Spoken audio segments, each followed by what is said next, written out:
Saudara pendengar sekalian, Radio Horor Indonesia segera dimulai.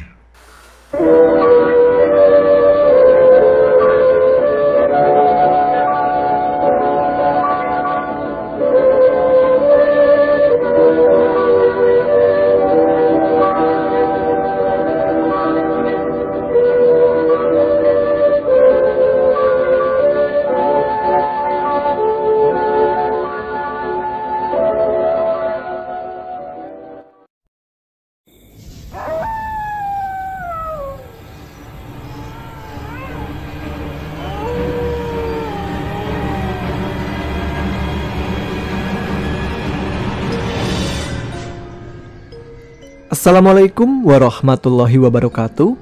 Jumpa lagi dengan saya Tama, dan kali ini dalam segmen Radio Horor Indonesia. Bagaimana kabar kalian? Semoga selalu diberikan kesehatan dan rezeki yang cukup. Kita jumpa lagi di segmen Radio Horor Indonesia yang kembali hadir menemani malam Jumat kalian. Seperti biasa, dalam segmen Radio Horor Indonesia ini saya akan membacakan beberapa cerita horor untuk teman-teman Adapa Gerangan. Bagi teman-teman yang ingin ikut membagikan cerita pengalaman mistisnya, bisa dikirim ke email kami adapagerangan20@gmail.com atau DM kami langsung di Instagram AAG Channel. Langsung kita menuju ke cerita yang pertama untuk menghangatkan suasana malam yang gerimis ini. Ada pengalaman horor yang dialami oleh Cik Mei. Oke? Seperti apa ceritanya? Teman-teman Adapa Gerangan, ceritanya mulai dari sini.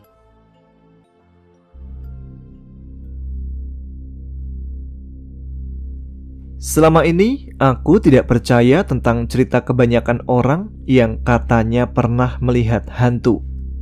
Sampai pada suatu ketika aku mengalami sendiri bagaimana situasi mencekam berhasil mengungkung tubuhku dalam ketakutan. Malam itu, gerimis dengan kilat-kilat kecil menghiasi gulita. Keluargaku berkumpul di ruang tengah, sedangkan aku rebahan di kamar sambil bermain game. Entah bagaimana mulanya, perutku tiba-tiba lapar. Padahal kami sudah makan malam bersama selesai maghrib.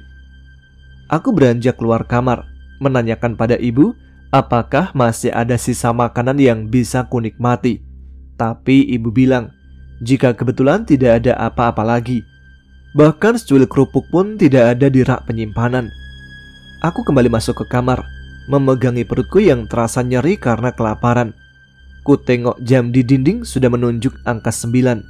Bersama dengan itu, otakku mengingat-ingat salah satu warung yang masih buka pada jam tersebut. Ada satu warung yang tergambar di kepalaku. Jaraknya sekitar 5 menit jika berjalan dari rumah ke sana. Warung Mbah Durmi yang letaknya pas di ujung gang buntu jalan rumah kami.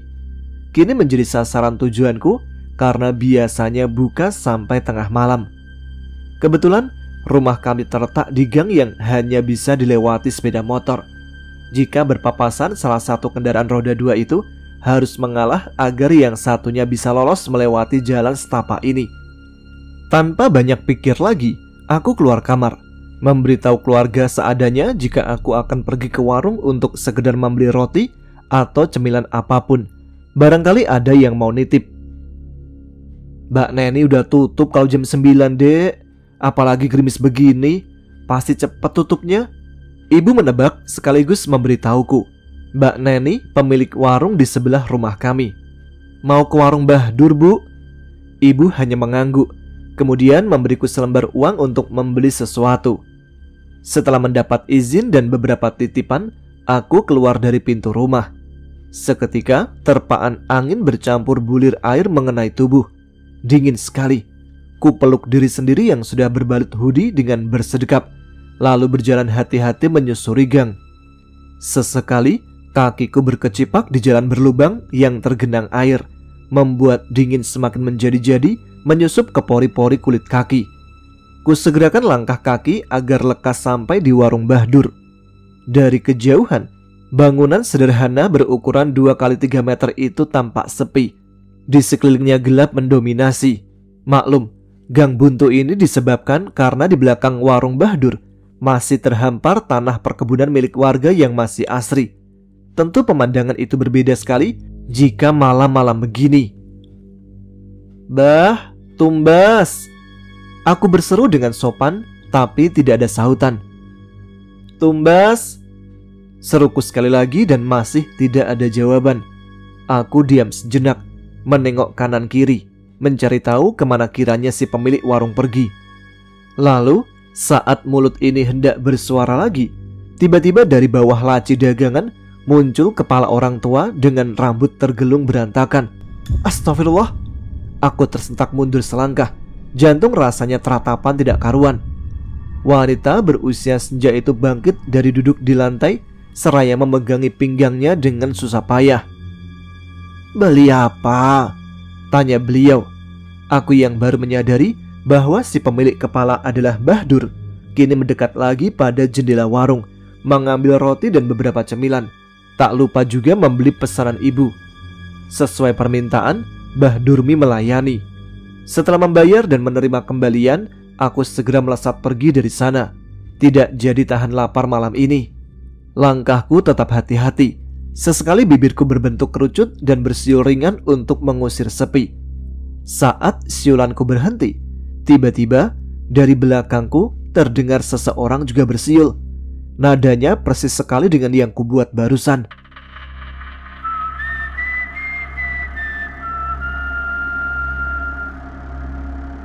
Aku berhenti melangkah, merasakan hawa dingin yang kini berhasil membuat bulu kuduku merinding parah. Bagaikan menguji nyali, aku melakukannya sekali lagi. Kali ini ku buat sekali bunyi. Tidak menunggu lama, benar saja seseorang di belakangku kembali bersiul mengikuti. Aku mendelik dengan tubuh gemetaran.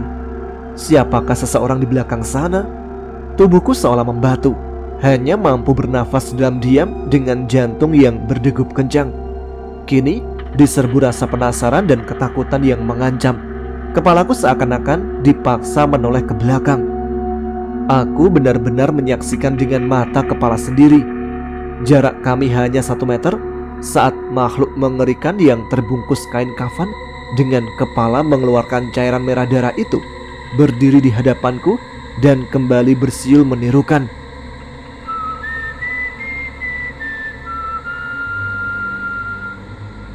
Pocong itu bersiul-siul dengan santainya di depanku. Sekonyong-konyong aku berbalik arah mencoba berlari sekuat tenaga. Tapi rasanya lariku hanya serupa siput yang tak berdaya.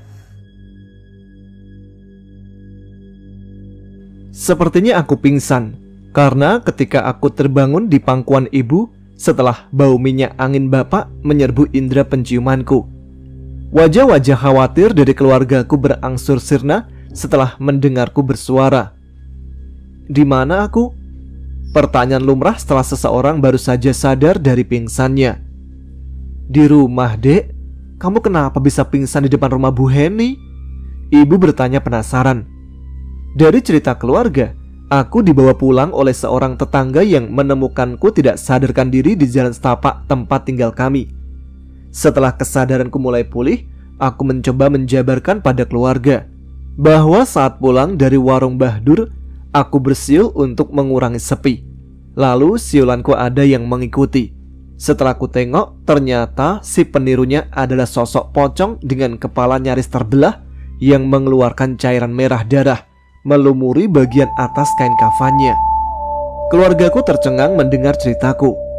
Kami tiba-tiba menerka saat teringat bahwa kurang lebih 40 hari yang lalu, anak bujang Mbak Heni, yaitu Mas Riki, mengalami kecelakaan tunggal di jalan saat perjalanan pulang dari sekolahnya. Almarhum meninggal di tempat dengan luka yang cukup parah di bagian kepalanya. Mungkin dialah sosok yang menggangguku saat itu dengan cara bersiul menirukan siulanku. Tapi ya jangan bentuk pocong juga kali. Kan bisa bentuk Mas Riki biasanya, gak usah yang serem begitu. Tapi ya udahlah, ku jadikan pengalaman untuk tidak keluar malam lagi. Sekian pengalaman singkatku kali ini. Semoga bisa menghibur ya. Wassalamualaikum warahmatullahi wabarakatuh.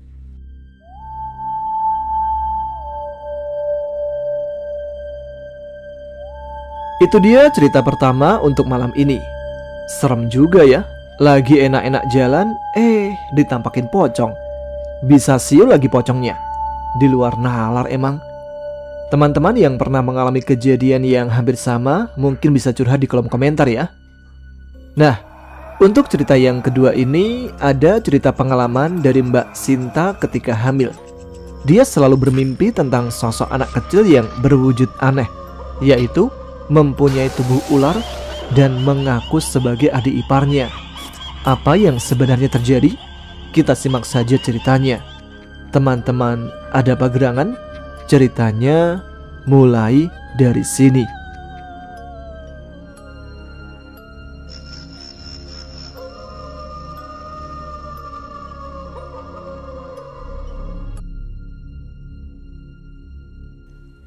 Perkenalkan, namaku Sinta. Usiaku 18 tahun waktu itu. Aku masih kelas 3 SMA saat berpacaran dengan Mas Anton. Mas Anton menikahiku setelah hasil kelulusan baru dibagikan.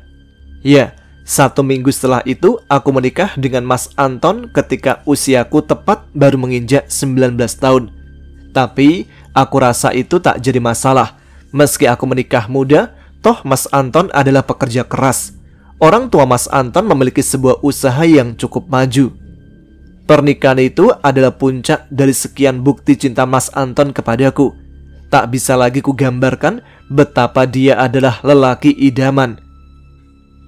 Menginjak 3 bulan usia pernikahan kami, betapa bahagianya aku dan Mas Anton saat tes pack yang kami gunakan untuk uji kehamilan ternyata menunjukkan 2 garis merah. Artinya aku hamil. Dan sejak saat itu, seakan semua kebahagiaan menghampiri keluarga kecilku terus menerus. Aku dan Mas Anton masih tinggal dengan orang tua. Tepatnya orang tua Mas Anton. Maklum, pengantin baru. Masih butuh bimbingan. Tapi walaupun aku hanya menantu, ibu mertua aku sangat baik. Beliau memperlakukan aku layaknya anak kandung. Tidak ada bedanya aku dengan Mas Anton atau adik-adiknya. Saat 4 bulan usia kandunganku, entah mengapa keadaanku semakin tidak karuan. Banyak kejadian aneh yang kutemui. Apalagi saat menjelang azan subuh. Banyak suara-suara aneh yang berdesis, berbisik di luar ruang kamarku. Parahnya adalah malam di saat Mas Anton pulang larut malam. Jam 1 dini hari, Mas Anton baru pulang dari kerjaannya karena lembur. Aku yang sudah pulas tertidur dari pukul 9 malam harus bangun melayani Mas Anton, barangkali butuh sesuatu. Baru setelah Mas Anton membersihkan badannya, ia mengajakku istirahat lagi. Tapi tidak denganku. Aku tak bisa kembali tertidur, padahal Mas Anton sudah duluan pulas dibuai mimpi. Suara desisan itu kembali aku dengar di luar kamar. Kulirik jam dinding menunjuk angka 3 dini hari. Suara desisan itu semakin keras, mirip suara ular. Aku beringsut memeluk erat Mas Anton yang tak bergeming. Keringat dingin mulai membasahi seluruh tubuhku. Aku sangat ketakutan. "Mas," bisikku pada Mas Anton. Aku takut, ada suara aneh di luar," bisikku lagi pada Mas Anton. Mas Anton tak menjawab bisikanku. Dia malah mendengkur makin keras. Rasa penasaran mulai menelisik hatiku. Ingin rasanya aku tahu suara apa yang selama ini mengganggu tidur malamku.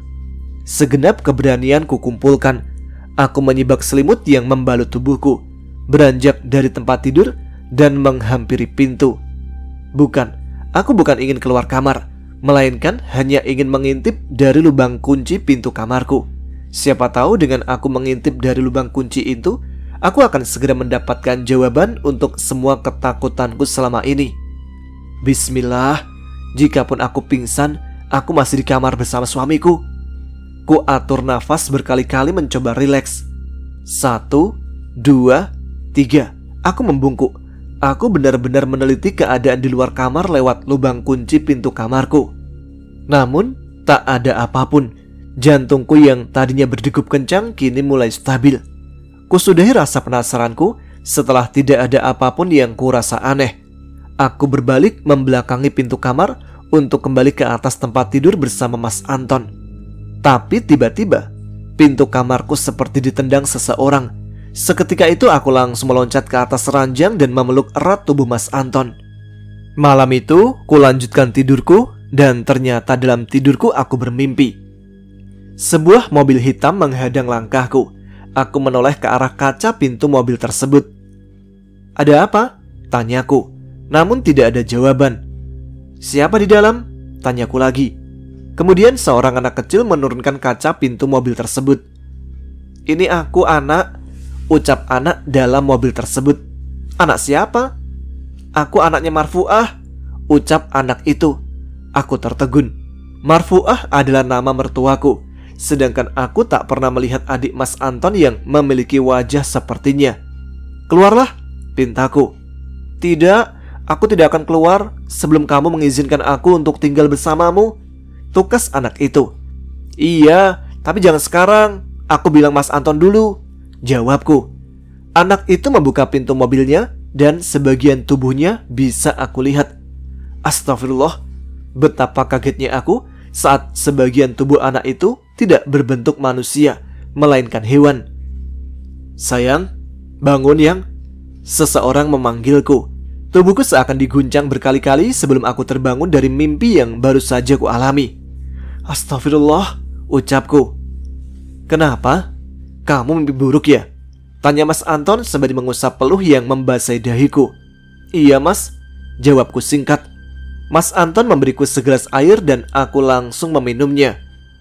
"Tenangkan pikiran dulu yang, habis itu sholat subuh," pinta Mas Anton. Aku mengangguk. Mas Anton mencium keningku dan mengelus lembut perutku yang belum mulai membesar. Usai sholat subuh, aku kembali kepikiran tentang kejadian yang ku alami semalam dan mimpiku yang belum sempat selesai anak itu jawab. Iseng aku menanyakan tentang adik-adik Mas Anton saat aku dan Mas Anton olahraga pagi. Sekedar jalan santai, tapi itu menyenangkan dan rutin kami lakukan setiap pagi. "Mas, sejak pacaran kan aku cuma ke rumah Mas Anton beberapa kali. Selain Hani sama Ulfa, apakah Mas Anton punya adik lagi?" tanyaku. "Kenapa nanya itu? Gak penting sayang. Adik Mas Anton ya cuma Hani dan Ulfa. Lagian dulu bapak meninggal setahun setelah kelahiran Ulfa." Mas Anton berhenti sembari melatih peregangan sendi. "Oh, kamu ini." Mas Anton mengusap lembut kepalaku yang dibalut jilbab dan menggandeng tanganku. "Lantas, apa maksud dari mimpiku semalam? Apakah itu hanya bunga tidur?" Entah kenapa sejak semalam perutku rasanya tak karuan. Melilit tapi bukan ingin buang air. Ini lebih seperti dicabik-cabik dari dalam. "Mas, sakit banget. Gak kuat aku." Aku meringis mengekspresikan rasa sakit yang ku alami. "Kita ke dokter yuk." Mas Anton terlihat begitu panik sembari menuntunku keluar kamar. "Sinta, kamu kenapa nak?" tanya ibu Marfuah mertuaku. Raut wajahnya berubah panik saat melihatku berjalan tertatih dituntun oleh Mas Anton. Aku tak menjawab. Rasa sakit yang melilit di perutku membuat moodku hilang. "Gak tahu ini bu, dari semalam Sinta kesakitan," jawab Mas Anton. Ibu Marfuah mencoba memeriksa perutku. Beliau mengusap-usap perutku beberapa kali. "Iya An, bawa Sinta ke rumah sakit sekarang." Ibu Marfuah semakin panik setelah mengelus perutku. Aku yang sudah tak karuan tak bisa lagi berkata-kata. Rasanya ingin pingsan menyergap tubuhku dan seketika aku lemas, seperti kehilangan tenaga dan ambruk di pelukan Mas Anton. Sinta, kuat sayang." Mas Anton semakin panik. Ibu Marfuah tak kalah panik. Beliau yang memang lancar berkendara mobil segera mengeluarkan mobil dari garasi untuk membawaku ke rumah sakit. Kubuka pelan mataku dan memegang kepalaku yang terasa pening. Kulihat Mas Anton duduk terlelap menyandarkan kepalanya di atas tempat tidur yang kutempati. "Mas Anton," ucapku lirih. Iya sayang." Mas Anton terbangun dari tidurnya. "Aku di mana?" tanyaku. "Kamu di rumah sakit yang, istirahatlah, jangan banyak gerak dulu." Mas Anton menghentikan tubuhku yang mencoba untuk duduk. "Aku udah gak apa-apa kok Mas." "Perutnya gimana? Apa udah gak sakit lagi?" Kuraba perutku mencoba merasakan sesuatu. "Gak apa-apa kok Mas. Emang tadi dokter bilang apa Mas setelah memeriksaku?" tanyaku pada Mas Anton. Raut wajah Mas Anton berubah sedih. Dia hanya menggeleng. Aku tahu Mas Anton sedih. Mungkin karena keadaanku saat ini yang menjadikannya begitu sedih. Mas, gak usah sedih ya. Ku genggam erat tangan Mas Anton. Iya, pasti. Mas Anton mengusap rambutku dan mengecup keningku penuh cinta. 2 hari aku di rumah sakit. Setelah keadaanku membaik, kuputuskan untuk pulang ke rumah. Tapi lagi-lagi perutku melilit tak karuan ketika di rumah. Kali ini seperti ada sesuatu berjalan dalam perutku. Sedikit hilang, sedikit kambuh. Mas Anton dengan telaten mengurusku. Perutku yang memasuki usia 7 bulan membuatku semakin susah untuk beraktivitas. Mas, aku ingin ke rumah ibu, menginap beberapa hari di sana. Mungkin sampai keadaanku membaik. Gimana mas? Pintaku pada Mas Anton. Kamu yakin ingin menginap di rumah ibu? Mas Anton mencoba meyakinkanku. Iya mas, aku gak bisa kayak gini terus, gak enak. Aku merajuk. Ya udah sayang, kita ke rumah ibu ya. Mas Anton setuju. Aku mulai berkemas membawa apa saja keperluanku untuk kubawa ke rumah ibu. Mas Anton tidak bisa ikut menginap di rumah ibu, mengingat tempat kerjanya lebih dekat dengan rumah ibu mertua. Tapi tidak masalah, Mas Anton akan menjengukku sesering mungkin, katanya. Bu, Sinta pulang dulu ya. Pamitku pada Ibu Marfuah. Iya Sin, bawa ini untuk ibu bapakmu ya. Ibu Marfuah menyodorkan bingkisan berupa parsel buah-buahan. Ya ampun, ibu gak usah repot-repot loh, Sinta gak enak. Sudah gak apa-apa, bawa ya, paksa Ibu Marfuah. Aku masuk ke dalam mobil bersama Mas Anton. Ibu Marfuah memperhatikan kami yang mulai menjauh. Sementara aku memperhatikan Ibu Marfuah lewat kaca spion mobil. Tapi, apa yang kulihat? Aku mengucek beberapa kali mataku untuk memastikan pandanganku. Tapi tetap saja itu yang kulihat. Aku melihat tubuh Ibu Marfuah berubah menyerupai ular dengan wajah masih Ibu Marfuah. Dia tersenyum menyeringai, menakutkan sekali. Astagfirullah, teriakku. Mas Anton buru-buru menghentikan mobilnya. Kenapa sayang? Ada apa? Mas Anton mengguncang lembut tubuhku dan memelukku. Itu mas. Aku menunjuk ke arah spion mobil. Mas Anton meneliti ke arah spion mobil. Ada apa di spion? Tanya Mas Anton panik. Aku melihat ke arah spion dan memang Ibu Marfuah sudah tidak nampak lagi di sana. Tapi aku benar-benar melihatnya. Tidak mas, tadi cuma salah lihat. Alihku. Sayang, mungkin kamu terlalu kecapean. Jadi banyak mengalami hal-hal aneh yang sebenarnya nggak ada. Ujar Mas Anton yang kembali menyalakan mesin mobil. Iya mas, aku capek. Jawabku melunak. Sungguh kejadian demi kejadian yang ku alami membuatku semakin tak betah tinggal di sana. Tapi kenapa hanya aku? Kenapa Mas Anton sama sekali tak pernah mengalami hal serupa denganku? Dan sebenarnya siapa Ibu Marfuah? Kurasa ada yang aneh dengan ibu mertuaku. Sampai di rumah ibu menyambutku dengan sukacita. Begitupun bapak. Rumah Ibu Marfuah sebenarnya tidak begitu jauh. Jaraknya hanya 30 menit dari sini ke sana. Tapi karena kesibukan Mas Anton dan kondisiku yang sedang hamil, membuatku sungkan untuk sekedar berkunjung ke rumah ibuku. Aku ceritakan semua kondisiku sekarang ini kepada ibu dan bapak mengenai kejadian yang sering ku alami semenjak hamil. Dari suara desisan tengah malam dan perutku yang kadang mengalami sakit yang kurasa tidak wajar. Aku juga menceritakan tentang apa yang baru saja aku saksikan sebelum datang ke sini. Tentang ibu mertuaku yang berubah menjadi sosok mengerikan pada kedua orang tuaku setelah Mas Anton pamit untuk pulang. Sebenarnya, apa yang aku alami ya bu, pak? Tanyaku risau. Ibu dan bapak saling pandang. Sepertinya bingung jawaban apa yang hendak mereka berikan untuk pertanyaanku.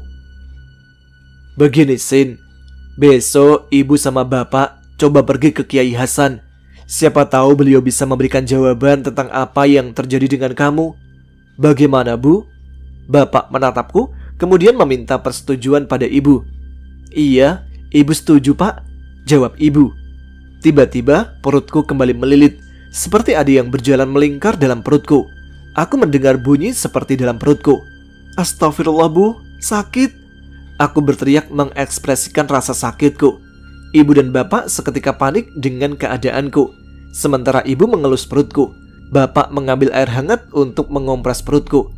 Malam itu kami semua panik, tak tahu harus melakukan apa untuk menyembuhkan sakit di perutku. Sampai aku lupa dengan bingkisan yang Ibu Marfuah berikan untuk orang tuaku. Kulihat bingkisan itu masih di ruang tamu, persis di tempat yang tadi malam aku letakkan. "Bu, ini semalam aku lupa mau ngasih ke ibu. Ini dari ibunya Mas Anton." Aku menyodorkan bingkisan itu pada ibuku. "Sini, Sin, taruh bingkisannya." Ibu menarik paksa pundakku dan mendudukkan aku di kursi ruang tamu. "Sin, tadi bapak dan ibu sudah ke Kiai Hasan. Ini bukan suuzon atau apa ya, Sin?" Mimik wajah ibu berubah panik. "Kenapa, Bu?" tanyaku penasaran. Mertuamu itu..." Ibu tak meneruskan ucapannya. "Kenapa dengan mertuaku?" Aku semakin penasaran. Ibu kemudian membisikkan sesuatu yang tak bisa aku percaya tentang ibu mertuaku. "Gak mungkin, Bu. Beliau itu orangnya baik banget sama Sinta." Aku menyangkal. "Memang sih baik. Ibu tadi malam mimpi aneh tentang mertuamu." "Mimpi apa, Bu?" tanyaku penasaran. "Mobil ibunya Mas Anton kesini. Terus pas ibu buka, ibu lihat anak kecil. Anak kecil itu tubuhnya ular, kepalanya manusia, Sin," tutur ibu. Anak kecil bertubuh ular. Aku jadi ingat tentang mimpi yang sama yang pernah aku alami saat kandunganku masih usia 4 bulan. Ibu masih bercerita tentang mimpinya semalam. Aku mengelus lembut perutku yang tiba-tiba sakit. Sambil meringis menahan sakit, aku tetap mendengar cerita ibu. Pas ibu tanya, "Kamu anak siapa?" Dia jawab, "Katanya anak Ibu Marfuah." Ibu bilang, "Ya kamu kalau anaknya Marfuah, pulang sana, jangan di sini," tutur ibu. "Terus anak itu pergi?" Aku menebak. "Iya, Sin. Kamu tahu nggak? Pas anak bertubuh ular itu pergi, dia menoleh sambil bilang, 'Iya, ini aku pergi.' Dan pas noleh itu, wajahnya mirip mertuamu." Ibu bergidik ngeri saat bercerita mengenai mimpinya. Sakit ini tak bisa aku tahan. Kali ini benar-benar kencang dan lebih cepat gerakannya.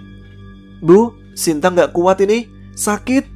Aku menarik nafas dalam untuk menahan sakit di perutku.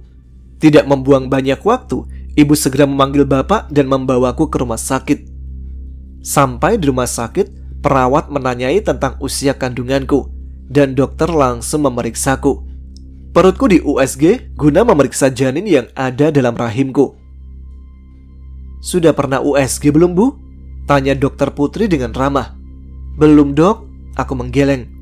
Kulihat dokter Putri menggeser alat di atas perutku ke kanan dan ke kiri. Matanya terbelalak, kemudian meneliti ulang rahimku di layar monitor. Dokter Putri menatapku dan menggeleng. Aku bingung dengan tingkah dokter Putri. "Gimana, Dok? Apa ada kendala dengan kehamilan saya?" tanyaku meneliti. "Ibu seharusnya rutin memeriksa kandungannya ya. Sejak usia minimal 4 bulan, harusnya ibu sudah mulai USG," ucap dokter Putri. "Iya, Dok.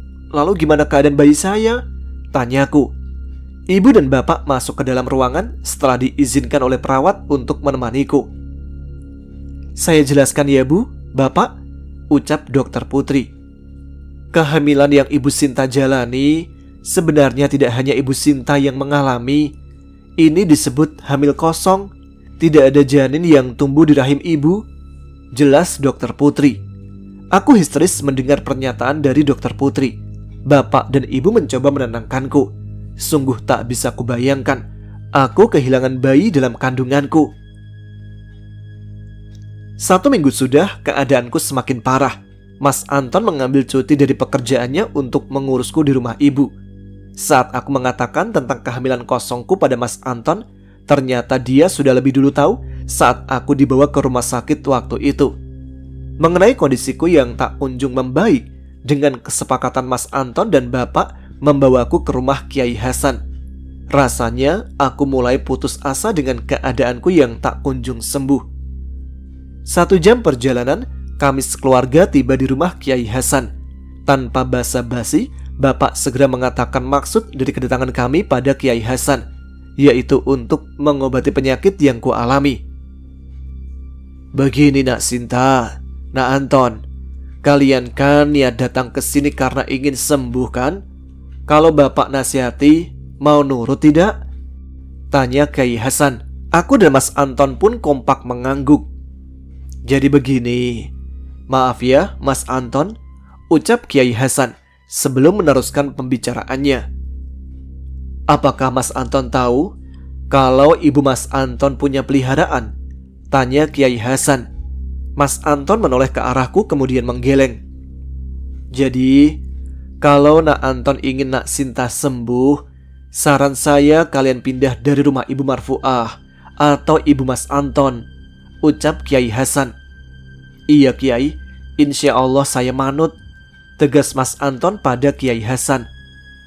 Jika niat pindah, lebih baik tidak membawa sedikit pun barang dari rumah Ibu Mas Anton, ucap Kiai Hasan meneruskan. Setelah cukup lama kami bertamu dan menceritakan semua kejadian yang ku alami, Kiai Hasan memberi wejangan berupa amalan dan doa-doa untuk ku rapal jika perutku terasa sakit. Katanya doa itu bisa mengurangi bahkan menghilangkan rasa sakit seketika. Kami sekeluarga kemudian berpamitan pada Kiai Hasan untuk kembali pulang. Di dalam mobil, ibu dan bapak menanyai seputar Ibu Marfuah pada Mas Anton. Jadi menurutmu gimana Nak Anton? Melihat kondisi istrimu Sinta? Tanya bapak sambil menyetir mobil. Mas Anton mengelus lembut pundakku dan menciumi keningku. Mungkin saya akan cari kontrakan Pak, jawab Mas Anton. Iya Nak, bukannya kami gak percaya sama ibumu, tapi Nak Anton tahu sendiri kan apa yang dikatakan oleh Pak Kiai. Tukas ibu menimpali. Mas Anton pun hanya mengangguk. Mas Anton dan aku datang ke rumah Ibu Marfuah. Tujuannya hanya berpamitan. Sebenarnya Mas Anton ragu meninggalkan ibunya di rumah sendirian, mengingat Ulfa dan Hani kuliah di luar kota. Mereka tinggal di kosan. Tapi melihat kondisiku saat ini membuat Mas Anton harus melakukan semua untukku. Aku duduk di ruang tamu saat Mas Anton mengambil beberapa pakaian miliknya untuk dibawa ke kontrakan kami yang baru. Alhamdulillah, kami cepat mendapatkan kontrakan yang lumayan dekat dengan rumah ibuku. Loh, Sinta kesini kok nggak bilang-bilang? Sapa Ibu Marfuah yang baru saja pulang dari tempat usahanya. Aku tersenyum dan langsung bersalaman mencium tangan ibu mertuaku dengan takzim. Mas Anton mana Sin? Kesini sama Anton kan? Tanya Ibu Marfuah. Mas Anton di kamar Bu, jawabku. Mas Anton datang ke ruang tamu menemuiku setelah selesai memasukkan pakaiannya ke dalam tas. Namun, tiba-tiba aku kebelet ingin pipis. Aku meninggalkan Mas Anton dan ibu di ruang tamu dan masuk ke kamar mandi untuk buang hajat. Namun desisan itu muncul saat aku baru masuk ke dalam kamar mandi. Keringat dingin mulai bercucuran. Aku melirik ke sana kemari, meneliti setiap sudut ruang kamar mandi. Berjaga-jaga, barangkali makhluk itu ada di sekitarku. Tak kudengar suara obrolan ibu dan Mas Anton di ruang tamu. Padahal jarak kamar mandi dan ruang tamu lumayan dekat. Perutku yang masih membesar seperti hamil 7 bulan memang lumayan mengganggu aktivitas. Aku yang tadinya ingin pipis buru-buru keluar. Saat aku melangkah ke arah ruang tamu, di situ aku melihat sesuatu berjalan ke ruang kamar Ibu Marfuah. Apa itu? Besar sekali. Aku bergumam. Aku teliti lebih dekat sesuatu yang berbentuk tabung yang memanjang itu. Kuperiksa dari ujung yang kecil, kemudian membesar, dan pangkal ujungnya adalah kepala ular bermata merah. Aku berteriak histeris. Ular itu menatapku begitu tajam. Beruntung aku tidak pingsan dan segera lari menghampiri Mas Anton yang hendak menyambangiku. Kenapa kamu? Mas Anton panik. Dia mengusap seluruh wajahku yang berkeringat dengan tangannya. Aku masih ngos-ngosan. Detak jantungku tak beraturan. Itu Mas. Aku menunjuk ke kamar Ibu Marfuah. Tersengal-sengal aku berbicara menjelaskan pada Mas Anton. Kenapa Sin? Tanya Ibu Marfuah yang baru saja keluar dari kamarnya. Aku hanya menggeleng sambil mengatur nafas. Mas Anton menyodorkan segelas air untukku, tapi aku menolaknya. Bagaimana mungkin ibu ada di kamar? Sementara tadi aku benar-benar melihat wujud ular itu masuk dari pintu kamarnya dan menatap tajam kepadaku. Sebaiknya kita pulang Mas, ajakku pada Mas Anton. Iya sayang. Mas Anton menuntunku ke ruang tamu, diikuti oleh Ibu Marfuah. Saat di ruang tamu itu, sakit yang melilit kembali menyerang perutku yang membesar. Aku beringsut berbaring di atas sofa ruang tamu. Kenapa lagi? Astagfirullah, keluh Mas Anton. Aku terus mengerang kesakitan sambil mengelus-elus perut buncitku. Sementara Ibu Marfuah memasang wajah panik melihat keadaanku yang kesakitan. Seketika, aku ingat doa-doa penangkal rasa sakit yang diberikan oleh Kiai Hasan. Dengan terbata-bata, aku merapal ayat demi ayat doa itu. Ku elus-elus perut buncitku. Sungguh aku bisa mendengar gesekan dalam perutku. Entah apakah gerangan makhluk yang bersarang dalam perutku. Mas Anton tak hentinya ikut mengelus perutku, sementara ibu terus panik memandangiku. An, bawa Sinta ke dokter aja, usul Bu Marfuah. Mas Anton tak menjawab. Aku menggeleng tak menyetujui usulan ibu. Setengah jam berlalu, perutku mulai normal kembali. Aku diam sejenak membiarkan Mas Anton mengusap peluh di dahiku. Alhamdulillah, udah gak sakit mas, tukasku. Alhamdulillah, syukurlah sayang. Senyum Mas Anton mengembang seketika. Ibu Marfuah ikut tersenyum lega melihatku pulih kembali dan duduk di sampingku. Mendingan kamu di sini aja, Sin. Kalau kamu kumat lagi, ada ibu yang urus kamu, pinta ibu mertuaku sembari merapikan jilbabku yang acak-acakan. Namun aku hanya tersenyum. Gak apa-apa bu, jangan khawatir. Sakitnya Sinta pasti akan segera sembuh. Iya kan sayang? Ucap Mas Anton. Aku mengangguk menyetujui Mas Anton. Ya udah kalau emang kalian inginnya begitu. Tapi sering-sering jenguk ibu di sini ya, pinta Ibu Marfuah. Ya pasti dong ibu sayang, ledek Mas Anton. Mas Anton merangkul Ibu Marfuah dengan penuh kasih sayang. Aku dan Mas Anton berpamitan tanpa membawa sedikit pun barang yang pernah kami beli di rumah itu. Sesuai saran Kiai Hasan, Mas Anton hanya mengambil sedikit bajunya yang dibeli dari hasil kerjanya. Sudah 1 minggu kami menempati rumah kontrakan, tapi belum ada tanda bahwa aku akan sembuh meski sakit di perutku kini mulai jarang. Saat Mas Anton bekerja, aku menyambangi ibu di rumah. Entah memasak atau sekedar berbincang-bincang, setidaknya itu bisa mengisi hari-hariku. Sin, sejak kamu ngontrak, mertuamu sering kirim macam-macam ke ibu. Kirim apa bu? Ya macam-macam. Kemarin kirim gulai kambing 3 kilo ada loh Sin. Kedua alisku bertautan, merasa heran dengan tingkah Ibu Marfuah mertuaku. Ada acara apa bu katanya? Terus ibu apakan gulai 3 kilo itu? Tanyaku penasaran. Ibu gak nanya. Ibu gak berani makan Sin. Langsung tak kasih ke tukang becak yang nganterin itu. Katanya tukang becak itu kerja di dagangannya ibu mertuamu sebagai juru antar barang. Cerita ibu. Kenapa gak dimakan bu? Kamu ini kalau ada apa-apanya gimana? Ibu masih ingin hidup? Ya walaupun pesugihan itu belum jelas benar atau tidaknya, setidaknya ibu cuma jaga-jaga. Belum sempat aku menjawab, ibu kembali bercerita. Dulu pas kamu kesini bawa buah yang di parcel itu loh Sin.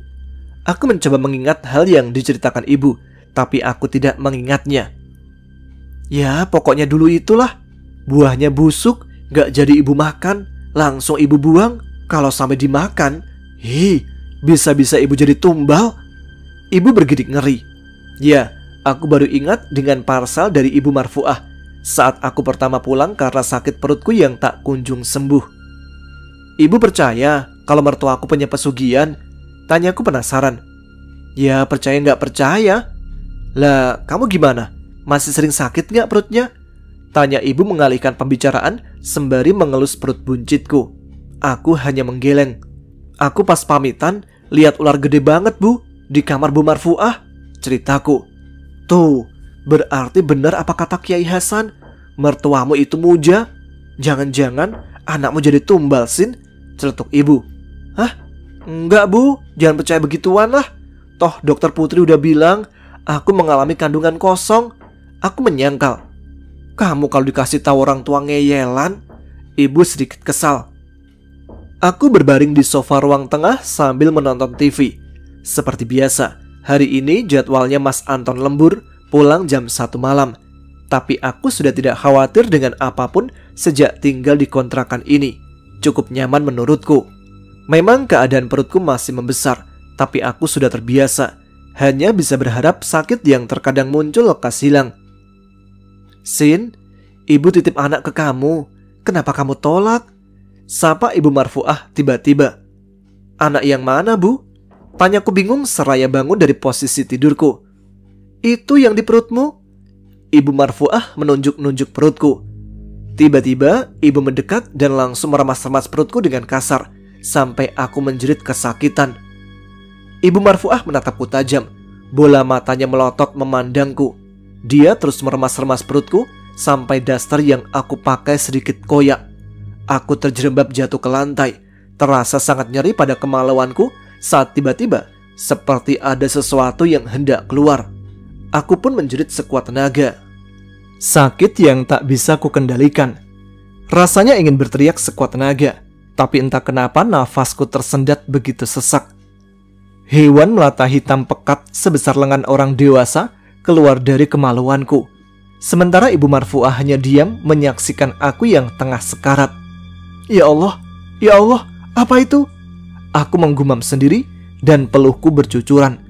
Ular itu kemudian berjalan ke arah Ibu Marfuah dan menghilang begitu saja seperti menyatu dengan raga Ibu Marfuah. Aku yang menyaksikan kejadian itu tak bisa berbuat apapun. Keadaanku yang sekarat, tenagaku habis sudah. Aku terkapar lemas di atas lantai ruang tengah. Ibu Marfuah sama sekali tak menghiraukanku.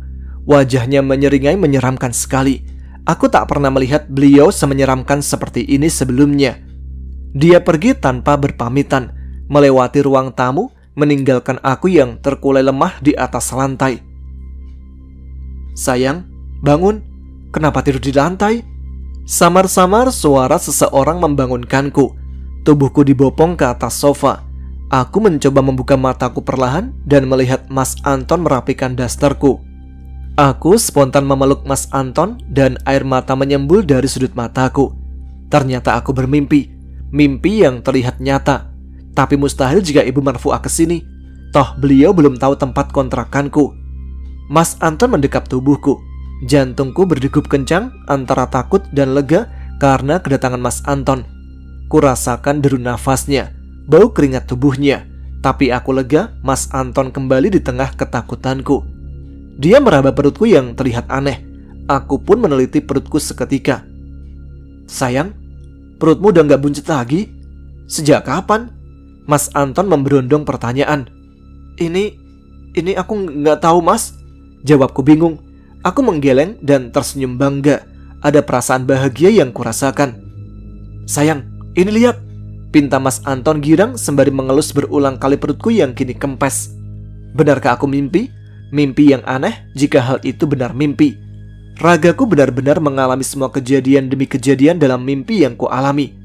Jika nyata, itu tak mungkin juga, mengingat Ibu Marfuah belum tahu kontrakanku. Biarlah, aku belum ingin menceritakan apapun pada Mas Anton. Perutku yang telah kempes setidaknya sudah tidak membebani aktivitasku. Dan itu artinya aku tidak akan mengalami sakit yang melilit lagi. Ular itu, ular yang keluar dari kemaluanku. Benarkah itu jin yang dimiliki Ibu Marfuah? Sayang, pindah ke kamar Gi. Mas mau mandi dulu.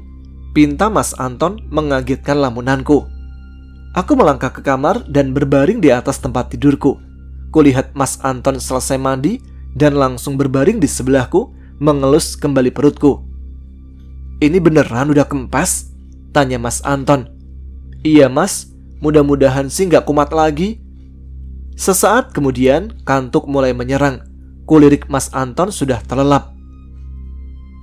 Paginya Mas Anton berpamitan untuk berangkat kerja. Aku mengiringi keberangkatannya di teras rumah. Saat Mas Anton mulai menjauh, aku bergegas melangkah ke rumah ibu dengan maksud menceritakan kejadian yang kualami. Aku memacu langkah dengan cepat dan masuk ke rumah ibu tanpa salam. Harum bumbu dapur menyeruak di sekitar ruangan. Aku langsung menuju dapur menyambangi ibu. Melihat kedatanganku, ibu melongo dan kaget. Beliau segera melepas alat menumis yang tengah digenggamnya dan mematikan kompor. Loh, Sin, kamu perutmu udah... Ibu heran meneliti tubuhku. Iya bu, tapi Sinta penasaran. Penasaran gimana? Yang jelas kamu harus bersyukur kamu udah sembuh. Aku menarik tangan ibu dan mengajak duduk di kursi. Bu, semalam ibu Marfuah ke rumah. Aku menunduk. Lah, kenapa? Lagian kamu tinggal di kontrakan baru. Mertuamu gak diajak pas kamu pindahan. Jadi datang kan? Ibu yang jadi gak enak. Ibu merutuk. Bukan bu, bukan itu maksudku. Lah terus? Ibu penasaran. Mungkin yang dibilang Kiai Hasan tentang Ibu Marfuah itu benar. Ibu Marfuah punya pesugihan ular. Semalam perutku masih buncit, tapi setelah Bu Marfuah datang dan meremas perutku, seekor ular sebesar lengan orang dewasa keluar dari kemaluanku bu. Aku terisak. Ya sudah, yang penting kita sudah tahu Sin tentang ibu mertuamu. Beruntung kita nggak dijadikan tumbal. Kamu tahu tukang becak yang dulu pernah ibu kasih gulai kambing yang diberi mertuamu? Ibu mengelus pundakku, mencoba menenangkanku. Iya. Dia meninggal Sin. Ibu menatapku penuh iba. Meninggal gimana bu? Ibu nggak tahu pasti, tapi menurut penuturan tetangganya, tukang becak itu meninggal ketika tidur. Semua badannya membiru. Apa ini ada hubungannya dengan Ibu Marfuah? Tanyaku. Ibu tidak begitu yakin, tapi mengingat dia yang selama ini menerima semua yang diberikan oleh Ibu Marfuah, tidak menutup kemungkinan bisa jadi Ibu Marfuah menginginkan keluarga kita. Tapi karena sedikit pun kita tidak menerima, jadi tumbal itu beralih kepada si penerima Sin. Ibu beranjak dari duduknya dan kembali menyalakan kompor untuk lanjut memasak. Aku tak habis pikir dengan semua yang terjadi. Tapi jikapun itu benar, setidaknya aku bisa belajar dari semua yang kualami. Jin, setan, alam goib itu ada. Apalagi itu menyangkut rumah tanggaku. Mas Anton adalah anak Bu Marfuah. Bagaimanapun Ibu Marfuah, Mas Anton tetaplah anaknya dan aku mencintainya. Semua yang kualami sudah berakhir dengan keluarnya makhluk itu dari tubuhku. Biarlah Mas Anton tidak perlu tahu tentang semuanya. Harapan kedepannya untukku dan Mas Anton, semoga tidak ada lagi hal seperti yang telah kualami. Itulah dia pengalaman yang dialami oleh Mbak Sinta. Satu kata, mengerikan. Mau dijadikan tumbal oleh ibu mertua sendiri. Apalagi yang ingin dijadikan tumbal itu bukan hanya dia seorang, tapi juga keluarganya. Salut untuk Mbak Sinta yang masih memikirkan perasaan suaminya dan bijaksana untuk tidak memutus hubungan ibu dan anak. Tapi ya semoga diberikan keselamatan ya. Karena kabarnya sampai saat ini pun ibu mertuanya masih sering meminta tumbal. Kita lanjut ke cerita selanjutnya. Kali ini ada cerita dari Brian yang berkenalan dengan sosok wanita misterius ketika touring bersama teman-temannya. Namun ternyata terjadi hal yang tidak disangkanya. Oke, seperti apa ceritanya? Teman-teman, ada apa gerangan? Ceritanya mulai dari sini.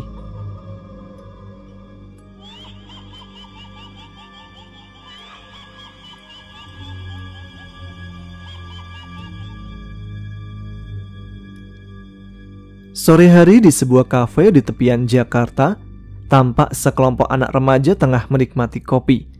Jumlah mereka ada 5 orang. Mereka adalah Ferry, Anto, Rosi, Alan, dan Brian. Kelimanya sekolah di SMA yang sama dan mempunyai hobi yang sama, yaitu touring. Sore itu mereka tengah berdiskusi. Tok, sebaiknya nanti kita lewat rute ini buat pangkas jalan. Soalnya kalau malam minggu sering macet, kata Ferry. Anto sebagai ketua tur berpikir sejenak. Dilihatnya rute tersebut. Waduh, daerah situ kayaknya juga macet. Soalnya ada perbaikan jalan. Yang lain mungkin ada pilihan? Tanya Anto pada ketiga temannya. Mereka berempat berpikir. Alan sempat memberi ide, namun Brian menolaknya. Agak lama mereka bermusyawarah sambil beristirahat. Dan akhirnya sepakat untuk menunjuk Anto, sang ketua, untuk menunjukkan jalan. Tak terasa hari telah petang dan azan maghrib telah terdengar. Setelah azan maghrib, mereka berlima langsung menuju ke motor masing-masing. Oke teman-teman, sebelum kita berangkat, cek dulu motor kalian. Bensin, ban, dan rem pastikan dalam keadaan aman, karena rute yang kita lalui ini adalah rute yang sangat sepi, kata Anton menjelaskan. Mereka pun mengecek kondisi motor masing-masing. Setelah dirasa siap, mereka memakai helm dan menaiki motornya. Akhirnya perjalanan mereka pun dimulai. Awalnya perjalanan berjalan lancar, namun ketika langit semakin gelap, motor Brian mendapatkan masalah. Motor itu seolah terasa berat. Brian berusaha tancap gas, namun motornya tak bertambah kencang. Semua teman-temannya telah berada jauh di depan meninggalkannya. Nih motor kenapa sih? Udah gua geber full kok motor gak kencang-kencang? Gerutunya dalam hati sambil berusaha tancap gas. Entah apa yang terjadi. Setelah merasa motornya begitu berat, tiba-tiba motor Brian mogok, sedangkan dia ada di posisi paling belakang. Waduh, celaka nih. Kok motor gua mendadak ngadat ya? Dia melihat ke sekeliling. Hanya ada hutan yang gelap. Jalan itu ternyata melintasi lereng perbukitan. Sial, mana tempatnya gelap begini? Yang lain pasti udah jauh nih, keluhnya sambil mengambil handphonenya. Brian berusaha menghubungi teman-temannya, namun tempat itu tidak ada sinyal. Namun tiba-tiba terdengar suara gemuruh. Hujan rintik-rintik mulai turun. Brian segera memasukkan HP-nya ke dalam saku dan mencari tempat berteduh. Dia melihat ternyata tidak jauh dari sana terdapat semacam balai bambu di tepi jalan. Sambil menuntun motornya yang mogok, Brian berjalan menuju balai bambu itu dan berteduh. Suasana malam itu begitu dingin. Brian mengambil rokok di dalam saku jaketnya dan menyalakannya. Dihisapnya rokok itu dalam-dalam, lalu kembali dihembuskannya asap rokok itu sembari kembali mengambil handphonenya dan mencoba menghubungi teman-temannya. Yah sial, kok gak nyambung ya? Gerutu Brian dalam hati. Dia amati layar HP-nya. Tidak ada yang salah dengan HP-nya. Sinyalnya ada. Iseng dia buka Google Map dan ternyata GPS tidak berfungsi. Aduh sial, GPS macet lagi. Dikala kebingungan seperti itu, tiba-tiba muncul seorang gadis remaja yang tengah basah kuyup dan berteduh di balai bambu. Gadis itu berambut sebahu dengan seragam SMP yang basah. Karena iba, Brian mengambil termos air hangat dan memberikan teh hangat yang dia bawa sebagai bekal.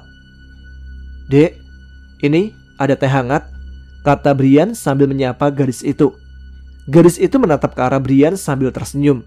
Namun dari wajahnya tampak gadis itu merasa kedinginan. Dengan malu-malu, dia menerima pemberian Brian dan meminumnya perlahan-lahan.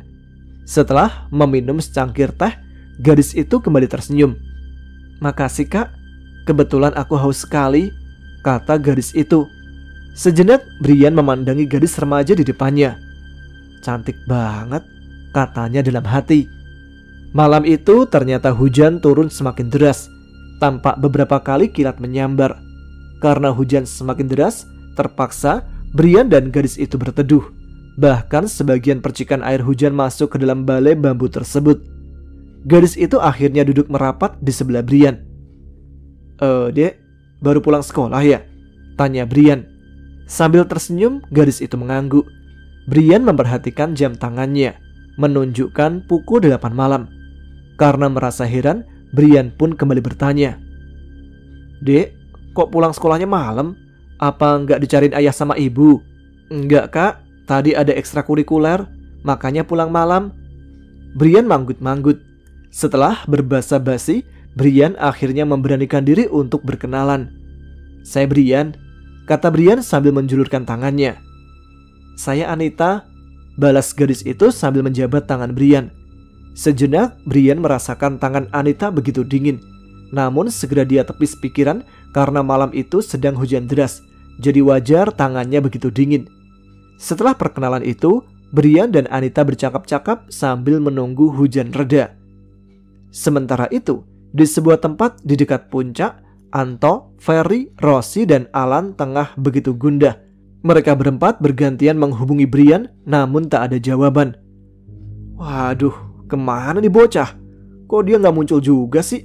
Kata Anto keheranan. Lalu tiba-tiba, Rosie teringat sesuatu ketika mereka melewati suatu hutan. Sesuatu yang janggal. Tok, Coba lo ingat waktu kita ngelewatin sebuah lereng. Gue terakhir ngeliat dia ketika hampir keluar lereng. Habis itu gue nggak lihat lagi motor Brian, kata Rossi. Perkataan Rossi disanggah oleh Alan yang kebetulan berada tepat di depan Brian. Lo mungkin lagi fokus, Ros. Gue terakhir lihat motornya Brian itu ketika di perempatan itu. Tapi setelah itu gue nggak lihat lagi, kata Alan. Ferry juga mengiyakan pernyataan Alan. Anto lalu merasa bingung.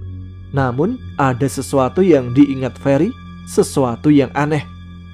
Oh iya, tadi emang gue sempat lihat motornya Brian. Tapi kok anehnya Brian menutup visor. Padahal gue tahu helmnya Brian itu nggak ada visornya. Alan pun terkejut. Dia ingat-ingat apa yang dia lihat. Dan benar, sekelebatan dia ingat ketika Brian menyalipnya. Pengemudi itu menutup visor helmnya. Mereka berempat pun bergidik ngeri. Tok, kayaknya yang tadi di belakang gua itu bukan orang deh. Soalnya pas melewati perapatan itu, mendadak motor itu lenyap dari spion gua, kata Ferry. Rossi akhirnya teringat angkernya jalan yang mereka lewati. Tok, tadi rute yang kita lewati itu angker. Di sana itu banyak kecelakaan dan juga banyak hal mistis lainnya. Waduh, apa Brian masuk ke portal gaib ya? Kata Rossi yang asal nyerocos. Mereka berempat terduduk di tepi jalan. Di lokasi yang berbeda, tampak Brian tengah merangkul Anita yang kedinginan. Rupanya, hujan deras semalam itu membuat udara menjadi dingin. Karena tidak tega, Brian lalu melepas jaketnya dan memberikannya pada Anita. Dek, pakai jaket ini biar nggak kedinginan. Anita sejenak memandangi Brian. Brian membalasnya dengan senyuman. Perlahan Anita langsung memakai jaket itu dan semakin merapatkan badannya di sebelah Brian. Setelah beberapa saat, hujan pun reda dan perlahan cuaca kembali cerah. Kak, makasih ya udah nemenin Nita. Sekarang Nita mau pulang, kata Anita berpamitan. Brian yang melihat malam semakin gelap tidak tega membiarkan Anita pulang sendirian. Dia pun langsung mencegah Anita. Dek, biar aku antar ya. Bentar, aku cek motorku, kata Brian. Anita hanya tersenyum dan mengangguk. Brian segera mengecek kondisi motornya. Ternyata motornya normal. Bensin masih banyak. Dan iseng dia menyalakan motornya. Lalu berhasil. Brian kemudian memanasi mesin motornya sesaat dan mengambil helm untuk Anita. Nit, aku antar yuk, ajak Brian sambil menyerahkan helm cadangannya. Anita langsung memakai helm itu dan berangkatlah mereka berdua meninggalkan tempat tersebut. Di tengah perjalanan, Brian merasa begitu aneh. Selain karena Anita terasa berat, jalan yang ditunjukkan Anita pun begitu gelap. Hingga di sebuah pertigaan, Anita menepuk pundak Brian. Kak, aku turun sini aja, kata Anita. Brian menghentikan motornya. Dilihatnya pertigaan itu begitu sepi dan gelap. Tidak ada rumah atau warung. Dek, ini masih di persimpangan. Jalanannya sepi begini. Kenapa nggak sekalian sampai rumah? Bahaya dek, malam-malam begini jalan sendirian, kata Brian mengingatkan. Anita tidak menggubrisnya. Dia langsung turun dan melepaskan helm yang dia pakai. Jaket yang dipinjamkan Brian pun dia lepas dan dikembalikan. Kakak nggak perlu khawatir, aku baik-baik aja kok. Lagian rumahku ada di gang seberang, kata Anita menunjuk ke sebuah arah. Mendadak tampak sebuah gang di seberang. Brian pun merasa aneh. Loh, tadi kan gak ada gang di situ, kok sekarang ada sih? Gumamnya keheranan. Anita kembali menepuk Brian. Sudah kak, jangan ngelamun. Pokoknya kakak jalan aja terus ke arah kanan. Kakak ikuti cahaya di depan dan jangan lihat ke belakang ataupun berhenti, kata Anita. Brian yang tersentak spontan menjawab. Oh, oke dek, hati-hati ya di jalan. Anita hanya mengangguk dan tanpa menoleh ke belakang, dia berjalan ke arah gang. Brian pun segera melanjutkan perjalanan seperti arahan Anita. Selama dalam perjalanan, Brian sempat melihat beberapa orang yang menyetop dirinya. Namun karena merasa lelah, dia tidak menghiraukannya. Yang ada di pikirannya hanya keluar dari tempat itu. Brian merasa perjalanan itu begitu panjang dan godaan pun semakin banyak. Setelah menempuh perjalanan yang panjang dan melelahkan, akhirnya Brian berhasil menemukan jalan yang dia kenal. Dia sedikit terkejut ketika dia melihat dirinya sudah dekat dengan rumahnya. Karena merasa lelah, Brian langsung pulang ke rumahnya. Ketika dia pulang, suasana di rumahnya menjadi heboh. Ayah dan ibunya menyambutnya seperti seorang yang hilang selama bertahun-tahun tak bertemu. "Nak, kamu gak apa-apa?" tanya ayahnya yang menatap Brian dengan keheranan. "Aku baik-baik aja kok, Pak," jawab Brian. Dia langsung menghubungi seseorang termasuk teman-temannya. Dan malam itu keempat temannya datang ke rumahnya. "Bro, syukurlah akhirnya lo balik. Kemana aja lo selama seminggu?" kata Ferry. Brian pun terkejut. "Seminggu? Lo jangan bercanda, Fer. Lo yang pada kemana? Pada gak nungguin gua?" kata Brian dengan nada heran. "Bro, serius, lo itu udah ngilang selama seminggu. Gua dan yang lainnya udah cari lo. Dan asal lo tahu ya, kita nyari lo dibantu sama polisi juga, tapi gak ada hasilnya," kata Alan. Brian hanya terdiam. Anto sebagai orang yang menunjukkan arah pun akhirnya menceritakan kejadian itu. Dengan lengkap Anto menceritakan kejadian itu. Brian yang masih tertegun hanya terdiam. Karena masih tak percaya, dia mengambil handphonenya dan dilihatnya notifikasi di handphonenya. Alangkah terkejutnya ketika melihat begitu banyak notifikasi di handphonenya. Mulai dari WA yang jumlahnya mencapai 200 pesan tak terbaca, hingga ratusan panggilan tak terjawab, serta ratusan pesan yang masuk. Namun, hal yang lebih mengejutkan ketika ada sebuah tautan berita yang memberitakan sebuah korban pembunuhan siswa SMP yang baru saja terungkap. Dia membaca berita itu, dan ternyata korban pembunuhan itu adalah Anita, orang yang ditemuinya waktu itu.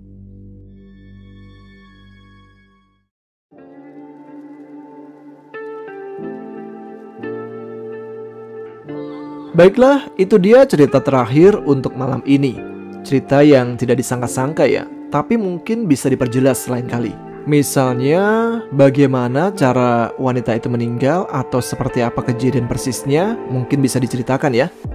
Baiklah, itu dia cerita-cerita horor yang dapat kami sajikan untuk malam ini dalam segmen Radio Horor Indonesia. Terima kasih untuk teman-teman yang sudah mengirimkan ceritanya ke Ada Pagerangan. Dan yang ingin cerita pengalamannya dibacakan di sini juga bisa dikirim ke email kami adapagerangan20@gmail.com.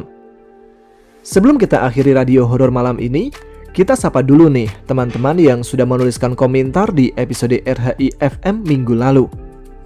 Kali ini ada Akhyat Pramuji di Ragunan.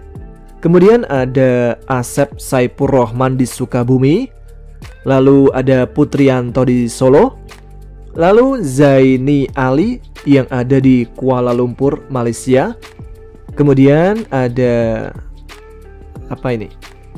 Kai Nabila yang ada di Gambut, Kalimantan Selatan. Kemudian ada Kang Sunda yang tentu saja ada di Sunda. Lalu Denok Dewi dari Hong Kong. Kemudian Arsad Hidayat di Cibinong. Lalu Abdullah Syukron yang ada di Klaten, Mbak Herwanti dari Magelang, Mbak Cimoy dari Singapura, Sri Wahyuni di Cilacap, Rahayu Alamsyah, Rifna Holly Fitriana, kemudian Istiqomah yang ada di Taiwan. Juga teman-teman lain yang belum disebutkan nama dan asalnya. Semoga sehat selalu dan juga terima kasih ya sudah selalu eksis di Ada Pagerangan. Ya sudah, kita tutup sekarang episode kali ini. Jumpa lagi di RHI FM malam Jumat depan. Terima kasih untuk teman-teman yang telah menyimak. Saya Tama harus pamit. Selamat beristirahat. Untuk teman-teman sekalian yang sudah tertidur, semoga bermimpi indah. Yang masih melek, seperti biasa, tuliskan komen atau curhatan-curhatannya juga bolehlah. Tunjukkan eksistensi kalian. Selamat malam. Wassalamualaikum warahmatullahi wabarakatuh.